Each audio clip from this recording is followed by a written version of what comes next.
My name is Anthony James, and I love the German Netflix show Dark. I love it so much that I started a YouTube channel to talk about it. From the start, I've been told that the Dark train won't last forever, and if I want to continue to grow on YouTube, I need to move on. Well, you know what? I don't want to move on. This show is worth more. It's worth more theories, more analysis, deconstruction, and discussion. So if you're not ready to move on either, then you're in the right place. Right here on Dark Discussions.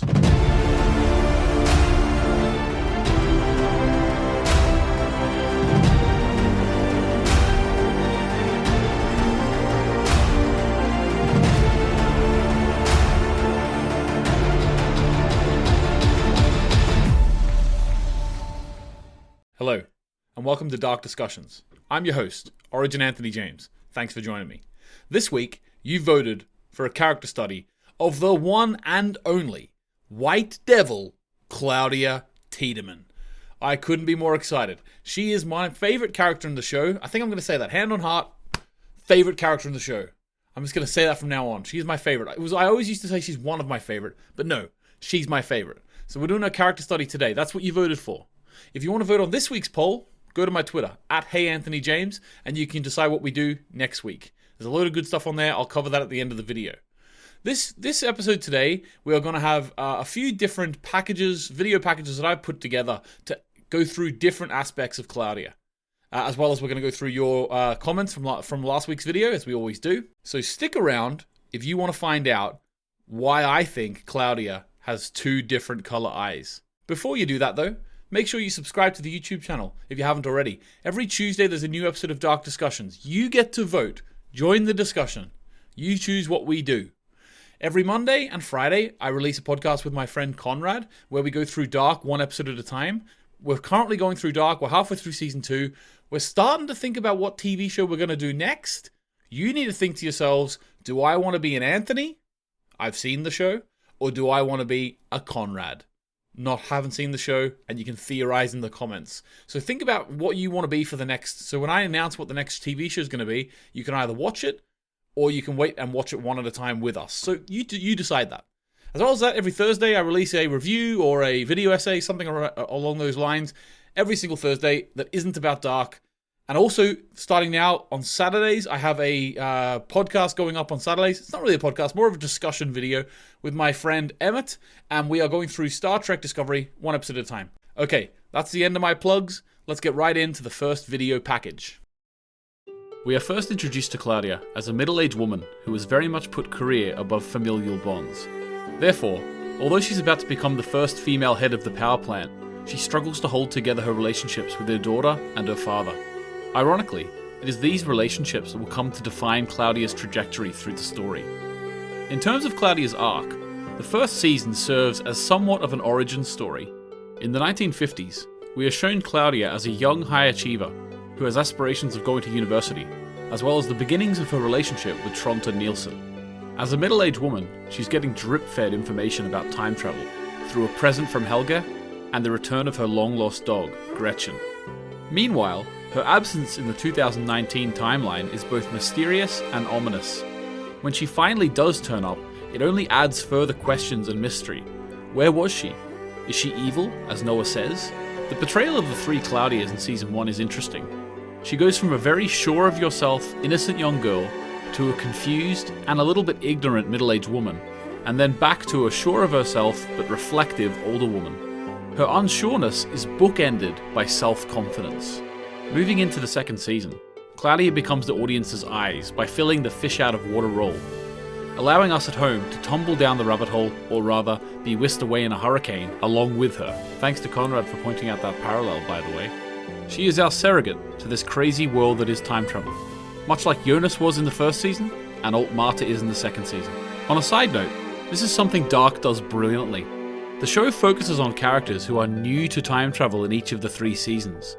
This ensures that the audience is always in the, dare I say, dark. We had to piece together the puzzle along with the characters, through which we were seeing the world. This approach ensures that the mystery is sustained, and it also means that when there are big reveals, it isn't just us who are in shock and awe, it's also the characters that are in shock and awe. In killing her father, Claudia is forced to reconcile with the fact that time is predetermined. What will happen has happened.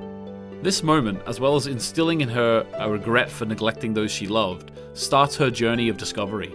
A journey which will eventually lead to her successfully finding a way to save her daughter Regina, who she has seen contracts cancer later in life. This panicked and frightened version of Claudia is in stark contrast to the portrayal of older Claudia in Season 2, who seems to be at peace. It's almost as if she knows how it all ends. Wink wink, nudge nudge. She travels through the different times, completing what seems to be a checklist of activities, much like my granny would with a shopping list. The serene-like nature of this version of Claudia is in full display when she personally orchestrates the happenings that lead to her death, which she willingly accepts as a necessary link in the chain that will lead to Regina surviving. I could talk all day about the significance of the scene between Noah and Claudia in the woods, from the very overt references to the serpent and free will, to the fact that this scene is the impetus for Noah to begin his redemption arc and find out about Adam hiding the whereabouts of his daughter, Charlotte.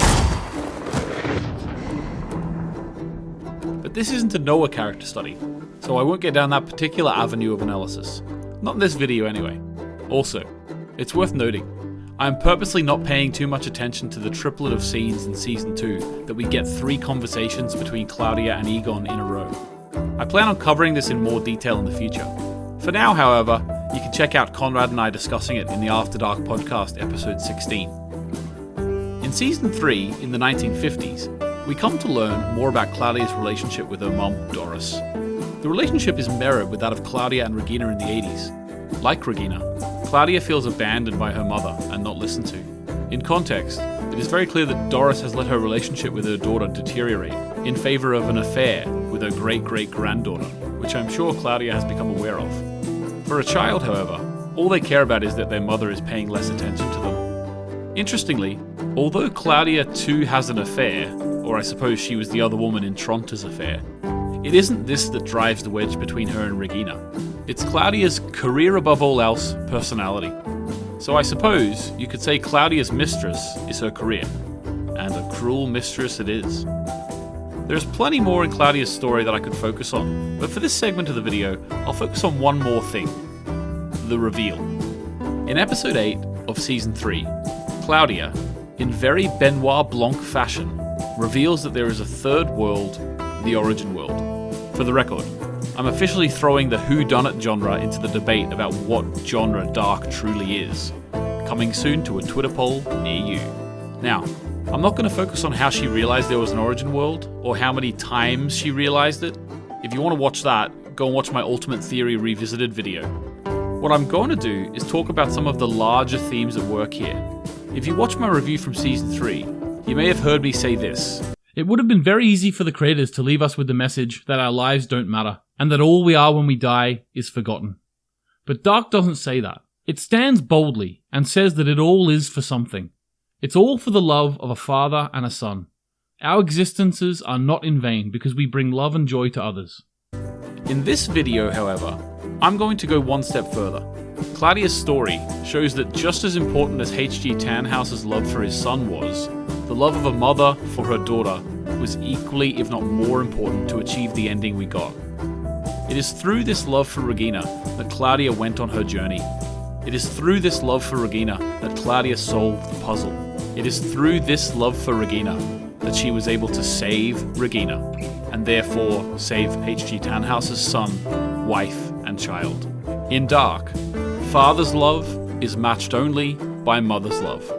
Like Adam and Eva were counterparts for one another, so too were Claudia and Tannhaus, both seeking to establish a world where their child exists. The two most important relationships in Dark are H.G. and Marek, and Claudia and Regina. Well, there might be one more. These two relationships are mirrored in their fractiousness.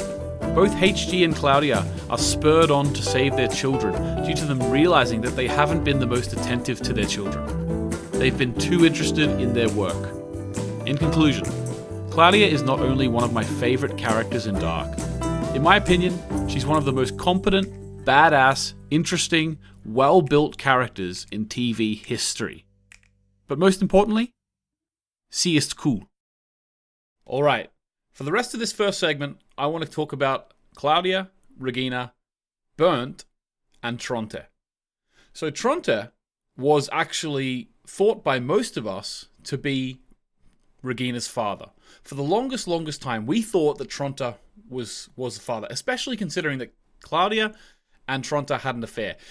Hell, even Tronte thought he was Regina's father. Now, this is something that I've talked about quite a bit, but I'm going to just touch upon it here because this is the Claudia character study episode, so I want to get it in. I am under the impression that the fact that Berndt was Regina's father was heavily built. Now, it was heavily built very cleverly, so when we look back, it's very clear that was going to happen, but I don't think anyone predicted that. And that's an example of long-form clues being laid. So, for example, the first clue, in my opinion, is the fact that they kept banging on about her being the first female power plant, head of the power plant. And that was really something to me, because I think Tronte even said when in episode 3, season 1, when he was interviewing her, he even said, that's progressive even for the 80s. So that always stuck out to me, that line. Now, the fact that we know that he went on, she went on to be the head of the power plant, but she'd also already had a relationship with Berndt, that makes sense to me more now. Now, again, I say this every time I say this. I'm not saying that Claudia didn't deserve the job. I'm not saying she's not competent enough. In fact, I actually believe the fact that Berndt was in a relationship with her means that he knew her intimately, and he knew he could trust her. He knew she was capable. And that's how I view it. I think Claudia was definitely worthy of the job, and the fact that she got to know Berndt so well personally. There. Obviously, there's the thing in the back of people's minds, like there's been 1 or 2 comments on my channel saying they thought Berndt was a big old perv. Okay, be that as it may, maybe Claudia would have been in her late 20s, early 30s, and Berndt would have been in his late 50s. Okay, that's fine. Legal, yes. Whatever you want to think of that. I know some people who are in relationships like that, and they're very happy. So I'm not one to judge, but at the same time, it's a fictional show. That's what they went with. So, also, there is the case of the hotel. Regina's hotel was actually the Doppler mansion. Now, Helge doesn't have that. Regina has that. So that makes me think that at some point in Berndt's life, he found out about Helge not being his son, and he found out that Regina is his daughter. Now, he didn't stop treating Helge like a son. Like, we know he still talks about Helge when in his old age. But he clearly didn't give Helge the mansion. He gave Regina the mansion. So that shows you that he did know eventually that she is his daughter. Okay, so that's really, really cool. I like the fact that Tronte believed as well that Regina was his daughter. It really added to our experience because we all assumed. And if you want, that was a full-on bait and switch by the writers, because as long as we thought that Tronte was Regina's father, then we thought that Regina was mixed up in this whole weird family tree with incest. She would have been in the Nielsen family line, so which she couldn't have existed in an origin world, for example. Then without that, so we could never have figured it out. So they were really clever. I don't think anyone in the world guessed that Berndt was Regina's father. So without that piece of information, if you thought that Tronte was her father, then you would never have been able to come to the conclusion that Claudia did. And to be honest with you, that was a real bait and switch. But at the same time, we can still look back and say, oh yeah, there is actually evidence that Berndt was the father. So it's a weird one. It's a weird bait and switch that was actually set up. So we can't be too mad about it. But apart from that, I thought that was great. Make sure you stick around to the last segment because you're going to find out why Claudia has 2 different color eyes. Stick around. Hey you. Yeah, you. Why don't you make a comment and join the conversation? So now we go to your comments from last week. Make sure you join the conversation and leave a comment under this video. You can comment on this video, or you can comment about the topics of the poll, what you want to see next week. Okay? So, this first comment comes from Stuart Whiting, and Stuart says, R.E. Michael hanging himself in the day and night in different cycles. Oh yeah, I made that point that he hung himself once in the day and once in the night, so it might allude to each cycle being slightly different. I think Stuart's about to put me in my place. It is not what's shown unless I'm forgetting a scene. The first scene is the opening of season 1, episode 1. Yep. When we see him hang himself and there's sunlight coming through the skylights. Yep. This is also the same scene we see again at the opening of season 3, episode 8. Correct. Yeah, I remember that as well. Obvious enough in both cases. The contradictory scene in season 2, episode 6, which when Jonas visits Michael and sets in motion his suicide, but we don't see the suicide. He is only writing the letter in the scene at night on the 20th of June while it's raining. The suicide happens the next day on the 21st of June. Even though it is easy to imagine he immediately hung himself after writing the letter, it doesn't have to be the case, and the cycle doesn't have to change. And he is in a separate personal studio space, so we don't know exactly when he was found. Okay, yeah, you're exactly right, Stuart. I'm going to yield to you. You are exactly right. And that's something I really should have noticed myself. And I said to Stuart in the comments of that comment he left, I replied to him and I said, maybe I should stop believing the things you say in the comments, guys, because I got that one off, I think one of my most popular videos, my 25 unanswered questions, whenever there was a load of people coming in. It isn't the community that I've got now, but there was like hundreds, thousands of people commenting, and I think I got it off one of them, and I just assumed they were right. I was wrong to do that. Having said that, I trust you all, so I trust Stuart here as well. It completely makes sense what he's saying. I need to make sure I'm backing things up, checking things before I put them in the video. I'm not just going to believe YouTube comments anymore. Having said that, Stuart, I'll believe you. Right, next question. So, comment. Jonathan Kiff says, I think you tend to overlook one important thing about dubs, okay? Not only do they need to communicate the general meaning of the script, they also need to vaguely match the lip movements of the actors. This leads to occasional awkward phrasings and divergences from the exact meaning of the script. Another reason why I always choose sub if it's available. I do know that, and I like anime and animes and Ghibli films as well. Those are definitely medium that need to be translated, and I've seen the behind the scenes and they match it up. For some reason, Jonathan, you're right in that I overlook it because my mind doesn't actually go that way for live action. So I don't know why, because in a cartoon you can kind of make it look like it's the original language. Like when I was a kid, I watched Pokemon. I never would have guessed that it wasn't in English originally. Obviously I knew because I knew it was Japanese, but I would have never guessed if you didn't tell me. Like it just because the mouths are just moving like this. So in real life, sort of real life people's mouths, I never actually put together that they need to make them the right length of the sentence and everything. And to be honest with you, I've never looked out for that. I've never even checked to see if their mouths are moving at the right time. It makes complete sense, though. If you want to have an immersive experience, even when watching the dub, you would need to do that. So, Jonathan, you've sort of taken a load of the fun out of a lot of my dub bashing. I bash the dub a lot, especially on the podcast with Konrad. But you know what? I think you're right. But now I'm going to willfully ignore that so that I can continue bashing the dub. Thank you. Right, next comes from Franken Toaster Lover. Great name. Fracken Toasted Lover, not Frankenstein Toaster. Right, and now I'm not going to read this, but I remember what they said because it's very important. And to be honest with you, it makes me look really silly. And I said in the comments last week, but isn't it a fun kind of silly? So I'm silly because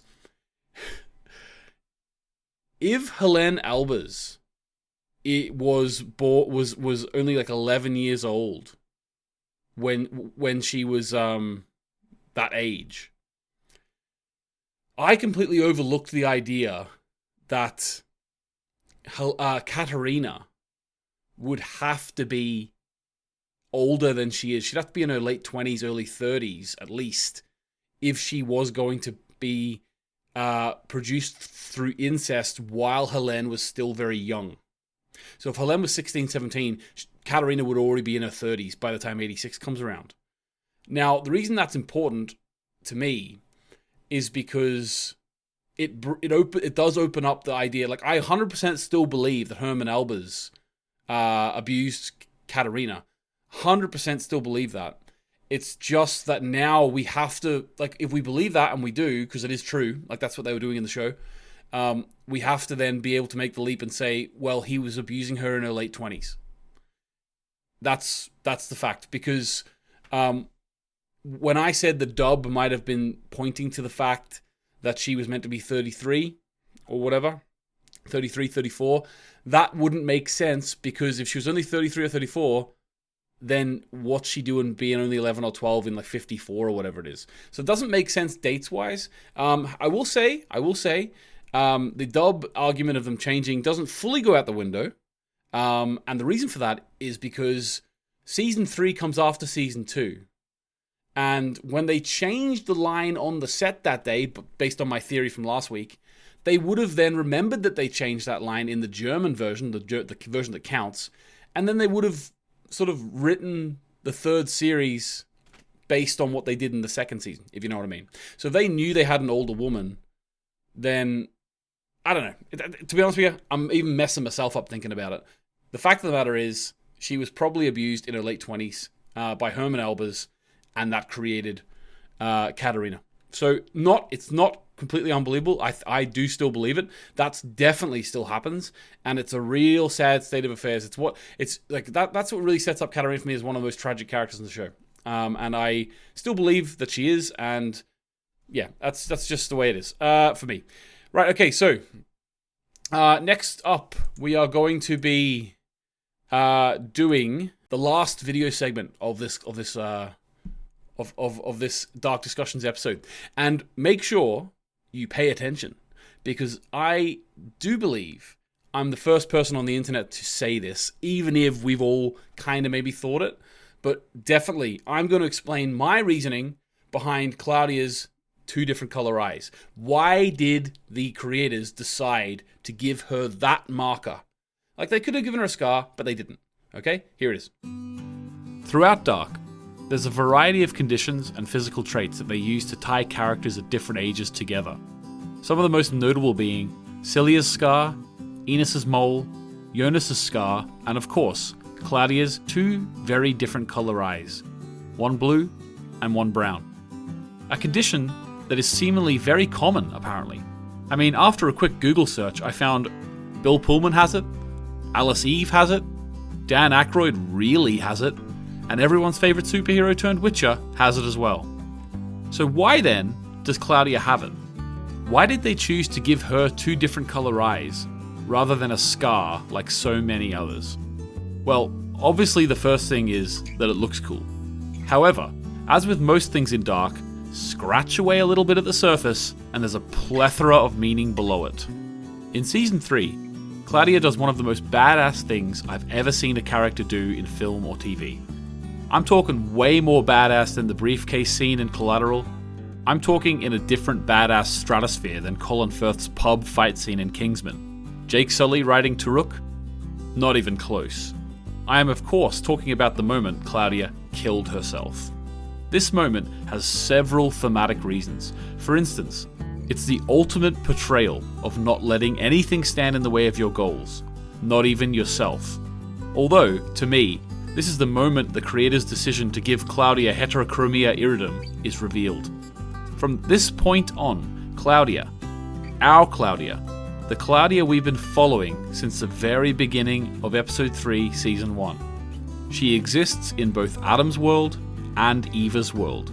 She has an eye on each one. And before anyone comes in the comments and says maybe one of the actresses had the condition and they just gave the others that too, as if that negates all of my analysis, I checked.